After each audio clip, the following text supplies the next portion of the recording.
Hello students, welcome to week 1 for COM 420 Global Digital Engagement. This week we'll have an overview of what to expect in the course and things that we need to be aware of as we move through a lot of the course content. So some nuts and bolts things, as well as beginning to look into some of the course content that we have laid out for us within the course. Just to briefly introduce myself for those of you that have not had a class with me, this is just a picture of my family and I. Like I said, my name is Dr. Sandra Romo. I'm the program director as well as an assistant professor here at CBU Online. So I oversee the master's and bachelor programs for communication studies. In addition to that, you can see here a picture of my family. I've been married to my husband Mark for 11 years and we have 2 children. My son Nicholas is 9 and my daughter Emma is 7. You can see some of the things that are of interest to me. I'm a Girl Scout leader, as well as we are big Green Bay Packer fans and Los Angeles Angels of Anaheim baseball fans. So there's just a picture of me to get a kind of a snapshot of my life and some things about me. As we move through some of the course content, it's important to take a look at how to get in touch with me. So my office is here at the Tyler Plaza. It's not on the CBU main campus, it's on the Tyler Plaza campus. You can find me in Suite 200. The receptionist will buzz you in and you can come up to my office from there. If you need to get a hold of me by phone, you can see my number listed on the screen. However, email is the best way to get in touch with me. Email provides you and affords you the opportunity to get in touch with me on a near instant basis. It's synced to my phone and I usually have access to it at almost any time. Do know that the email and effective contact procedure for the university is that I have 24 business hours to reply to you in any email. So as you are considering sending emails and things of that nature, do keep in mind that sometimes on the weekends there is a delay. That's an off period for us. So please try to ask all questions pertaining to assignments early and often within the work week. However, I do usually make it a point to respond to students in the heat of the moment when they're working on assignments on the weekend. I do understand that most of you spend your time doing that, and I make effort to provide you with that flexibility to get an idea of some clarification on assignments. So just keep that in mind. I usually respond to emails within a couple of hours. I very rarely have to utilize the 24-hour business hour window unless I'm out or traveling, or it's a weekend and I can't physically get to the things I need to that are in my office and things of that nature. If you do need to physically meet with me, I'm here Monday and Tuesdays from 9 to 1, or we can meet by phone any other time during the work week. Some things to keep in mind for the syllabus is to know that all discussion board assignments have 2 deadlines. So any discussion board, your original post is due on Friday, and then your replies are due by Sunday. So the assignment itself is due on a Friday. You always have to reply to at least 2 students to be eligible for full credit. So if we have a discussion board that's worth 25 points, 15 points of that discussion board will be devoted to your your actual post, and then the other 10 points will be divided between your 2 reply posts. So do keep that in mind. I'm looking for at least 3 posts from you within a given week at a minimum. It is encouraged that you reply more than to 2 students, as that's our interaction point within the course and our participatory aspect. And so keep that in mind. Now's a good time for you to look at the week 8 deadlines. I know we're in week 1 and you're thinking, why do I need to think about this now? Well, week 8 has different deadlines. The official end date of the course is on Sunday, but many of the deadlines are on Friday. That gives us as professors some time to have some extra grading. We turn around grades within a 12-hour period from when the course ends Sunday night at 11:59 p.m. So do make note of the week 8 deadlines. There are a lot of variations on the deadlines for that week. Another brief review from the syllabus is I don't accept late work. I don't accept late work under any circumstance whatsoever. So please make sure that you get your assignments in on time.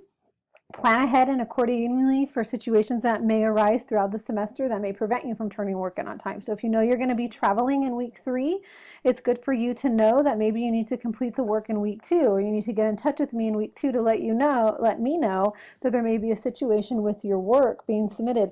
Always prepare for the worst. Prepare for the Wi-Fi not to work at the airport, at the hotel. Prepare for you to have difficulty accessing Blackboard and things of that nature, because those are circumstances that you need to allot for when completing your work. Work is due by Sunday at 11:59 p.m. For most assignments, with the exception of the discussion boards. There's a 2-day deadline there for that. So do keep that in mind.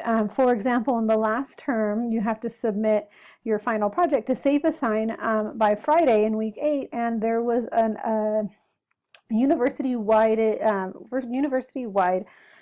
delay in submitting your SAFE assignment. Students were experiencing delays of up to 5 to 6 hours from getting their SAFE assignment report back so they could finish submitting their assignment. That's something you have to plan for. Don't wait till Friday to submit your assignment when it's due. Submit it later, early on in the week, so you don't have to worry about it possibly being late and not accepted. Additionally, you need to review all the weekly lectures, so you're doing that now, and keep that in mind. The last line is a typo, so disregard that, but the main thing is to know the weekly lectures is required. I am assuming that you're viewing all of the video lectures and that you are keeping in mind and keeping up to date with that. A lot of the lectures and a lot of the videos that are created each week have the most pertinent information for the week. That's where you get the explanation of how to complete assignments. They're loaded to YouTube and on Blackboard for a reason. If it's formatted for YouTube, you're able to access that across multiple different mobile devices, not just your computer, so you can listen to me on your way to work if you want to sync that into your Bluetooth on your on your car, or while you're at your kids' soccer practice, or whatever it may be. That was done purposefully so that the way you can access the weekly lectures wherever you can on across any mobile device. You're not just limited to the Blackboard platform. Some things to expect while you're looking through things within Blackboard. Now, this is a screenshot from a different course, but they're all set up the same. I just want to point this out to you. So you will notice that all announcements will be posted to the My Announcements section on the home page. So you see the arrow they're pointing down to where that will be posted. It'll say week 1, week 2, week so-and-so, agenda. Any other course-wide announcements, so announcements I need to make to the entire course, will also be posted there. That's where I will be facilitating the majority of the communication to you that's in a group setting. If I need to address something with you individually, I'll email you through Lancer Mail. Also keep in mind that all emails have to take place through Lancer Mail. According to FERPA, which is a federal regulation, I cannot respond to any emails that are not sent from a lancermail.edu address. That means if you send me something from your Gmail, Hotmail, Yahoo, and things of that nature, I will not answer it. And that's because I am not allowed to, according to federal law, with federal mandates against discussing grades and pertinent confidential information in a university system. So I cannot do that. So please make sure that you always send me an email from Lancer Mail. In addition, once you get into the weekly module, you'll see that we have a weekly agenda set here. Each week is divided into 3 sections, a read, watch, and complete section. So the read section is all the content you need to actually read that week. That deals with content related to the specific course text or supplementary materials that I've attached within the weekly module and things of that nature. The watch section are all the videos that are required to be watched. Each weekly module has a series of videos for you to watch that are related to and help and broaden your understanding with the course reading and the course lecture that's posted. The complete section are where your assignments are, and it tells you when your assignments need to be completed and where they need to be completed at, and then you can go through the rest of the module on your own. As you look at the My Grades section, this is just a chance for me to highlight this and point this out to you. Some of you may be old pros, but I just want to let you know about this.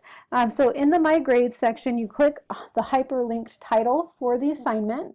Once you do that, the attempts will come out. To view any feedback from me, you'll click the actual score you received. And then after that, if there's a rubric attached, you can view the rubric or read the instructor feedback where it says response feedback there.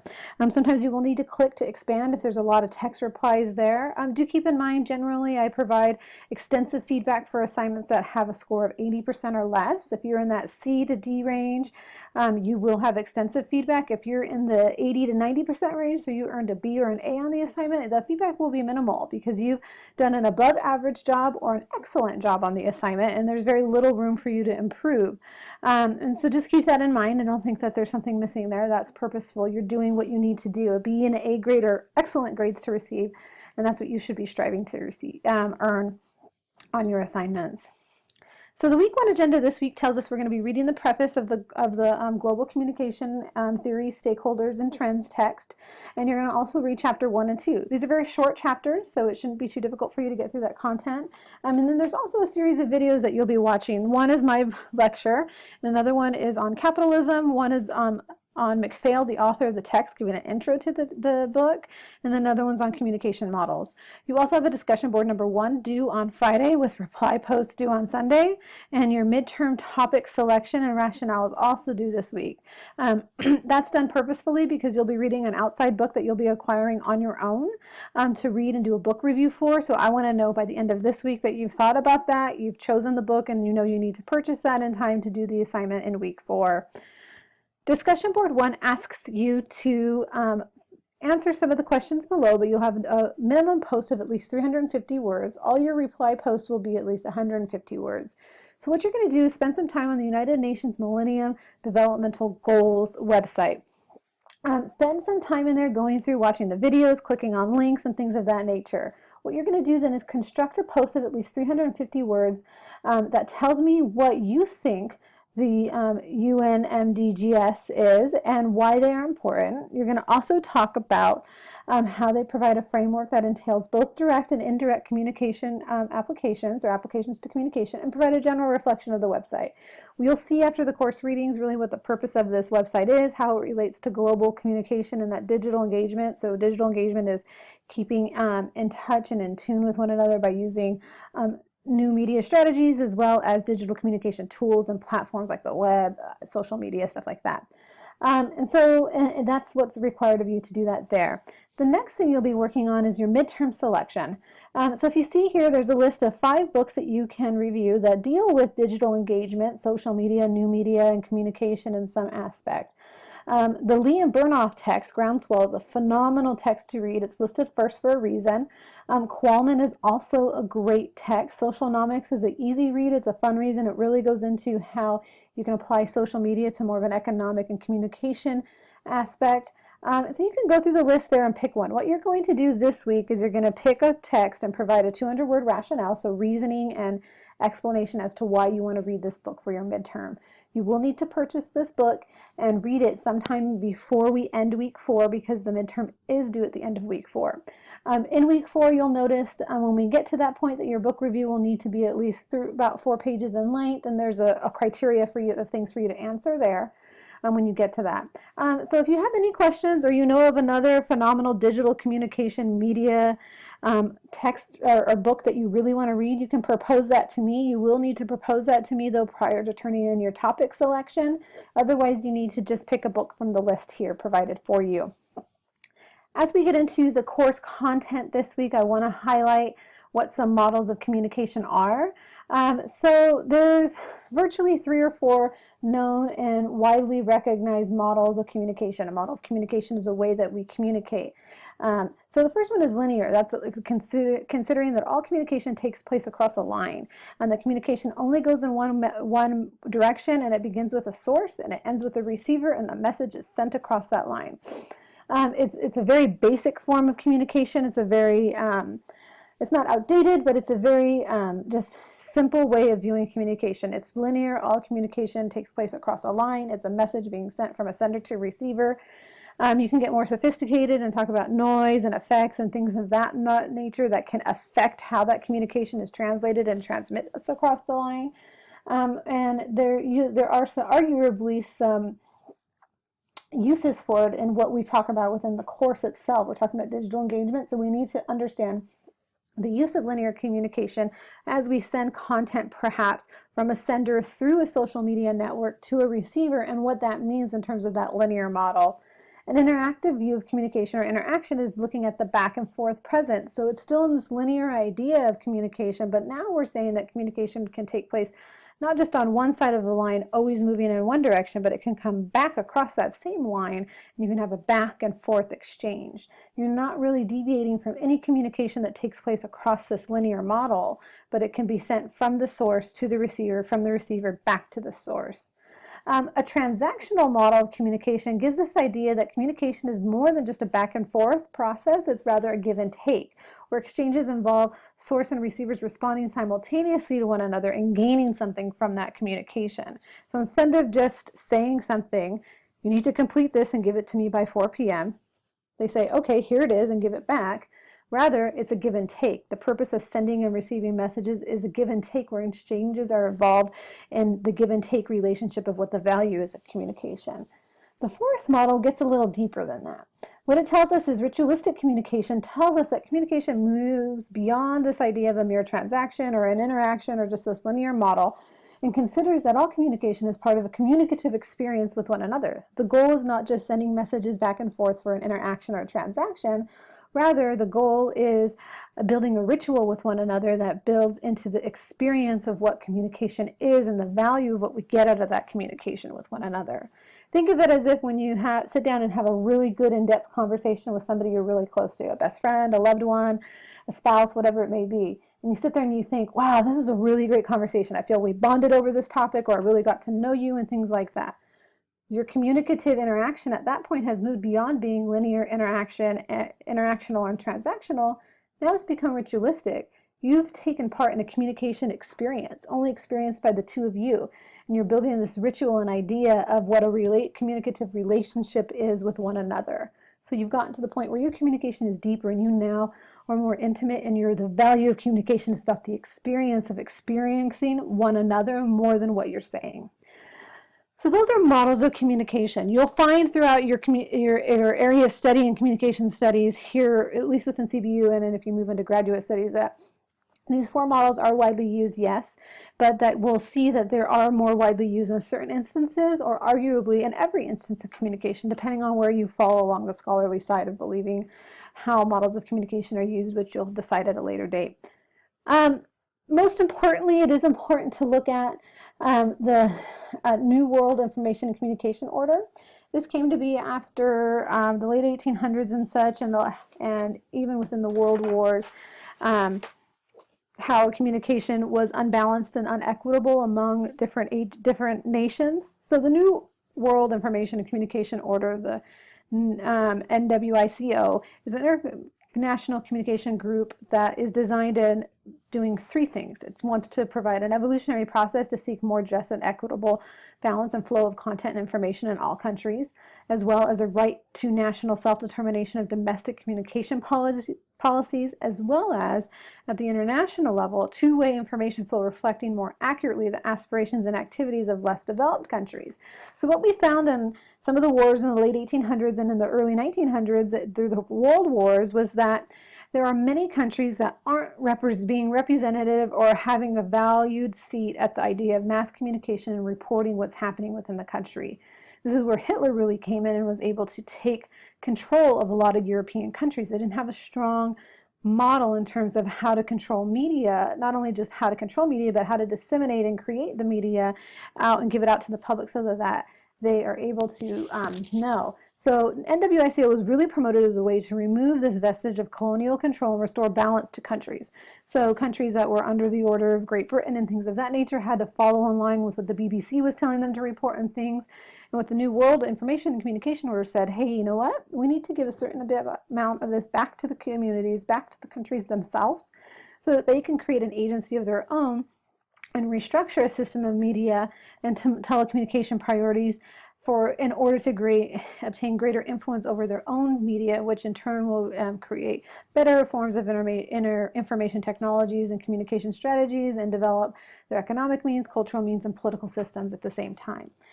So this is really important to know because when we get into this content with global digital engagement, we'll find here that we really need to help move towards looking at a two-way symmetric flow of communication. That's where communication is not just sending it out there for people to hear about. It's not just public information. It's not just trying to have that transactional exchange. Rather, it's getting into this two-way flow where we're looking for that experience and we're looking for that conversation with one another beyond what we have just to say it out there on social media or to say it out there in a blog or whatever it may be. We want to utilize communication to have an interaction and an experience with one another. So in a global setting, looking at it from a country's perspective, or looking at it from a large agency's perspective, we have to consider how can we do that and maintain that interpersonal connection. So first, this week, we spend a lot of time looking at this in the text. We look at the New World Information and Communication Order to look and see what their ideas were and their foundational movement was to help less developed countries send and receive and create communicative plans and technologies and things of that nature. So that's just something to think about as you move through the course content. As we wrap up things, do keep in mind you're reading the preface, chapter 1 and chapter 2 of the course text. You're watching the videos listed there as well as this video, which is almost complete. You're completing discussion board number 1 with your original post due Friday and your replies due on Sunday, and your midterm topic and rationale is also due on Sunday as well. If you have any questions, let me know. I look forward to interacting with you and getting to know you this course. I know you all do well if you put the effort in, and just pray you have a blessed week. God bless.